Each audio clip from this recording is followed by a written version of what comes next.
that there are pretty much every single person that does emailing will find themselves at a moment in their life where they can no longer send email. And in that moment, that's a place that I would sit and say, in that moment, this person's job is on the line, their future's on the line, and they really have they're powerless. And we're putting them in a position where, for the cost of, let's say, 3 months service, which they're paying anyway, we just make it possible for them to get what they want now. And by the way, there are a lot of them, and we think we have a way to lock them up, or we have a way to get to them. Just sitting there right then, and you talk about the magnitude of it, just sitting there right then, imagine what it's like to know that how rich you're going to be, and how much value you're going to bring. Imagine what it's like to sit there in the audience and think, holy shit, this guy has really figured something out. I wonder if he has the chops. Let me check. He probably does have the chops. But if he has the chops, and this is at all real, how can I not be involved with this guy? Just imagine what that would feel like. And then see if you can get someone to feel like that. Or at what point in your story you've got them to feel like that. And if you haven't, because it's a true story, you see. I mean, there are a lot of ways it might fail, but that part of it's really true. And so if you go back and look at whatever you set up until that point and realize at that moment, you can either tell by the way the audience is experiencing you or by how you've played it out in your head that it's just reliably the case that people can't not think that this is going to be big. Can I? Yes. Looking at their body language, yeah, they're not getting it. I think we've had an hour of generalities, and I think maybe they would specifics. liven up if there were more specifics. Okay, thank you for that. You guys are I'm wondering what to do about the leaning back in your chairs. Could it be just the heat? Can we turn the air conditioning on a little bit more? Is there I think behind the door we can turn the air conditioning on. Let me. What response were you expecting? Or what Mead? Why did you bring up given our body language? What do you think that we're? Huh? Well, you guys are all kind of. I didn't ask you. Keep your mouth shut. You're all being very reflexive, and usually, and I've watched you in enough of the Monday sessions and stuff. Y'all are all kind of leaning in and taking notes and thinking, and now you're sort of leaning back. And I'm just thinking, if you got a pitch this week in New York, maybe this is important, but this is nice to know, not absolutely important to know right now. You'd rather have specific feedback, and that's why I was asking. You got big pitches coming up in a couple of days, and maybe you'd rather just have feedback. Well, I know I have two things going on in my head, and you guys can offer up what you have going on in your head, because obviously there's something happening. I think I'm not planning on changing my pitch that much, or at least coming into this. I wasn't planning on changing my pitch that much. I'm not asking you to at all. Don't change it. And I don't. 1 sentence, 2 sentences at most. Okay. The second was I was thinking about what my pitch was actually to a room of people. Like if I'm in a room meeting with someone, they're on the other side of the table, or we're, someone says, yeah, I want to meet with you and talk to you about what you're doing, and I'm going to bring a pitch deck, or I'm going to bring, at that point my pitch deck would probably look different than what I already have. And so then I was thinking about how I would apply it to that. So that's a different type of pitch. That's what you were talking about, this kind of one-to-one pitch, or this, when you're sitting down with someone. Are you breaking? Well, I think just noticing what the point is. So if you look at this, what have you accomplished here? You've given some bona fides. You've given some sense that you have the capacity to say whatever it is you're going to say next. You've given me some background because you felt like I needed to have background. You've made it sound like there are a lot of people for whom this background matters. And then at this moment, when I hit the next slide, what I really, really want to know is I want to understand how the pain has to be so visceral and overwhelming. And that's not bad, but you got to hang here and say, that guy's look is the look of somebody who's like, he's been put out of business. That's what that look looks like. And then talk about how many people, whatever it is you have to do right there. Because frankly, if you go on beyond that slide, you can say 5 to 10%, but the minute you go beyond that slide where you're showing product, you might as well just stop if the people at that point don't already want part of your company. That's what I'm trying to say.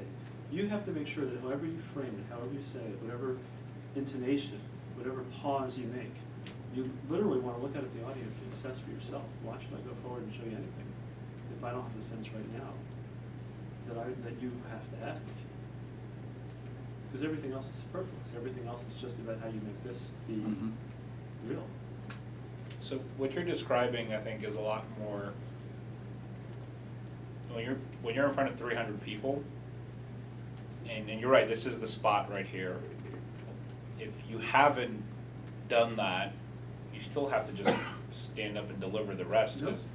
Nope, I totally disagree. That's my whole point. Is I mean, if you're in front of 30 people, I can see how you can 300, redress yes, it. hopefully you get it better. 300 is like a crucible.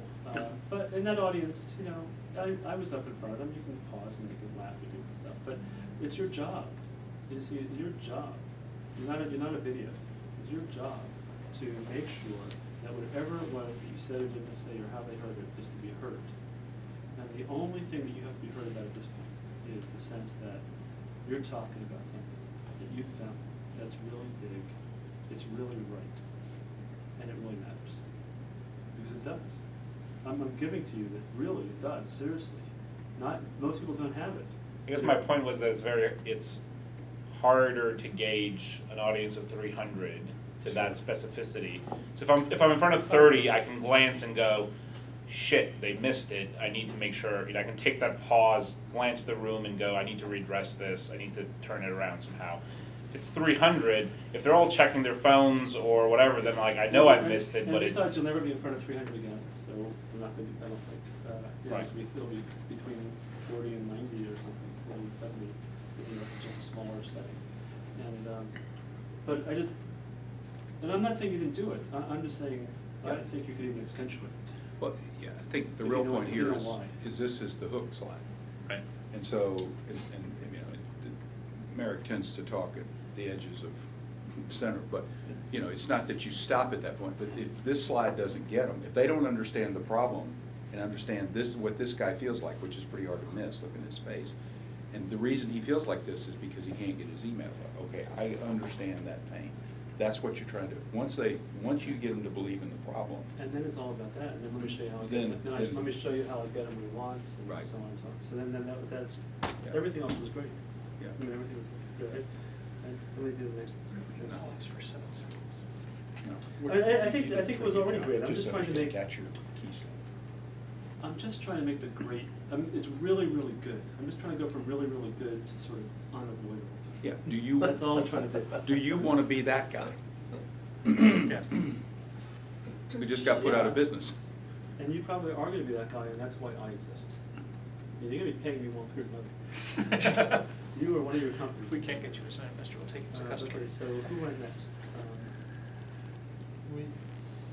You guys did? Okay. You I want to talk to separately. I still think you've got another story, which I want to get So would it be okay for Mike to mention that that guy's walking out with his belongings? Because I didn't get it when I saw that in that presentation. Yeah, good. I think Yeah, this is that's what it great. looks like when you're fired. You're Ah. bereft. Right. You might as well go home. Put your stuff in a box You and know. go home. Did you say fired? Yeah, I said did. fired You did. repeatedly. Even- But you know what? I Really? looked at it and went, that's the first time there's a black guy in the presentation. Why did he suddenly move to a black guy? And I completely missed the point of the slide. Not so scary. Well, actually, if you notice. That's actually, should that Actually- change? I mean, No, I don't. In the background, there are 4 or 5 other. I think it's a people great with slide. blackface. Yeah. I think it's irrelevant. Bloodletting is what that was. Yeah, that was supposed to be a layoff. Yeah, I think it's a layoff. I think you just talk about, the guy got laid off. He was really good at his job an hour ago. Right. What about that concept of like sticking? But seriously, I mean, this kind, these little tiny little rhetorical flourishes. Try differently, what works for you, what works for you, and vice versa. So you got to try them. Yeah. For instance, like you used all your movie slides from Inception when you got to that story. It was like the same series of slides from a story. You weren't like bouncing around. So That's only because I tried bouncing around, it didn't work. Okay. It's just I had 4 movies in there, so You- it's too much. Okay, so yeah, going back to, should we have slides that all represent the same? Should be as similar as possible. I think even though they're different? you all are. I don't want you to change anything. Okay. The only guys I want to change actually is physical, because I think you have a much more compelling story. The workman's comp stories are just more compelling. so you told. But everybody else, I think your talk is really great. I just want to stop and point out a place where you might have actually gotten that hook, because I experienced afterwards the difference between it being a really good talk and it being an unforgettable talk that they had to combine you was it just didn't hammer home the point where you were sure that they were buyers, or that you were sure that you had made it so that your stock had to be worth something someday. That's all I want to get back to. Who went next?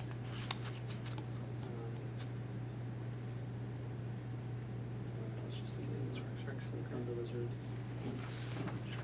But I think I'm literally not suggesting to anybody that you change your. I wouldn't want you to change your pitch at this time. I just want you to notice on the pacing and then. I thought you were good. Yeah, this was. I mean, I thought it was just. I love this. The nested loops was great. You know, I think right there. You know, I think right there. You know, that's what people are coaching from. And you know, if you don't think it's a little thing, I have lots of ways I'm going to convince you that it's a big thing. But if you don't think that's worth working on, then I probably shouldn't continue. That's how you should be thinking in your head. And you can even say it rhetorically. You know? If people don't think that this is worth working on, then you might want to tune out. But I'm telling you right now, this is the. If you don't recognize how big this is, right here, right now, then just tune out for the rest of the talk. But if you recognize how big this is, then you should follow me, because I want to show you where this goes. When you say, you don't have to be the only one who believes that it was the biggest, a really big deal. You know, here's what someone spent $1 million on to try to make something, and they ended up building something which doesn't seem a lot less complicated. But if you want to know that it's worth it to people are trying to solve this. And that's, by the way, one of the ways you should, one of the ways you live without having a real product is you have at least an inkling of a product idea that's different than people have done before. So I think it's really good. It's great. Who else? Let's see Landscape Pro.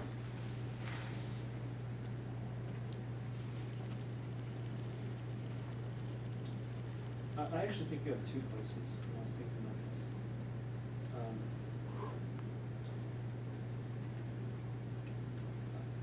I think here,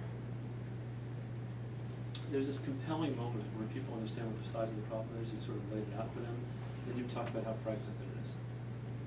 And in that moment, the possibility that you'll do something, and you have a hook, the possibility that you might have a hook on a fragmented market is of such a size that's really sort of outdated and doesn't have any technology in it, and you've already told me that you know something about it and you have a technology hook on it, or you've led them to believe that.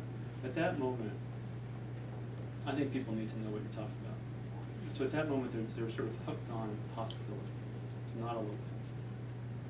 And then you do something which is kind of cool. You sort of walk me through it in a way that makes me kind of understand how you might have a start. Simple start.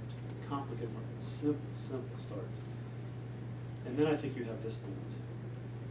And I say, this is the moment where you say, that not only is it big, and not only is it fragmented, but I can reach them. Mm-hmm. I can reach them a lot.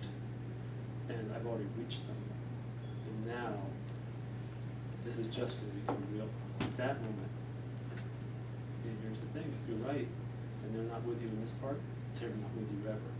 And if they are with you at this part, there are lots of ways this works out well. So I sort of think you have two moments. The first moment is, it's worth trying to figure this out. And the second moment is, you're at a key moment where someone should be with you. And you've actually already answered the questions that I was worried about. Like, what is it? How are you going to do it? That stuff is all simple. That's how I read it.